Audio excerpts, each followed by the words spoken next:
Thank you so Perfect much, timing. Mr. Chairman. Well, as we know, so much has been going on with the resurgence of al-Qaeda in Iraq. Just last month, our subcommittee on Middle East and North Africa, we held a hearing on U.S. policy toward Iraq as we tried to, tried to establish what the administration's strategic goals and objectives are in Iraq.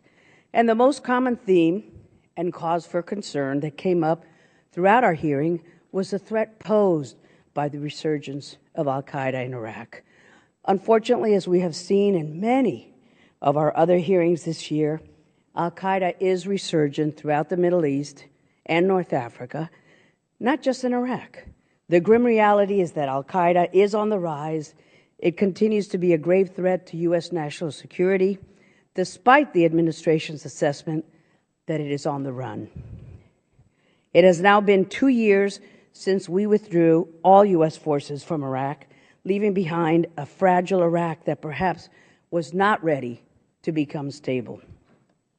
Since our departure, we have seen a drastic increase in sectarian violence at levels not seen since 2008, with over 7,000 civilian deaths so far this year. Leaving Iraq with so much uncertainty caused irreparable repercussions to our regional and national security interests, not to mention all of the sacrifices made by our brave men and women in uniform. The administration's failure to find a mutually agreeable resolution to extend our presence in Iraq has severely weakened our influence in the country and left a vacuum that is currently being filled by forces who seek to harm us and our allies. On one side, we see a growing Iranian influence in Iraq as the regime in Tehran strengthens its ties with the Maliki government.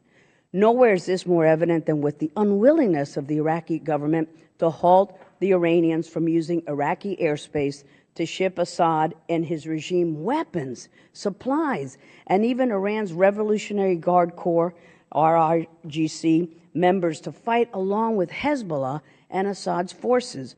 On the other hand, we have seen a dangerous rise in extremism as we witness a clear resurgence of al-Qaeda in Iraq, AQI, also known as the Islamic State of Iraq, and al-Sham, ISIS, and other groups, due to the fact that the Iraqi security forces are struggling to combat these extremists, and their government is not willing to be tough on the Iranian regime.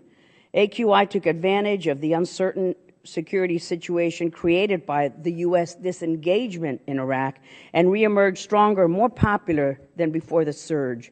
Viewed as a theater of jihad, Iraq, along with Syria, has been among one of the top destinations for foreign fighters who seek to engage in jihad.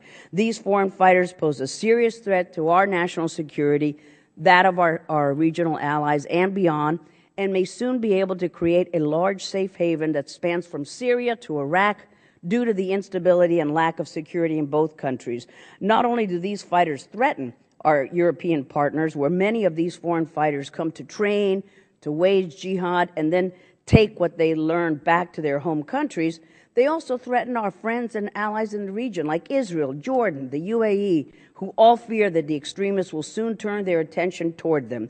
It's important for the administration to not lose sight of what is going on in Iraq and the region.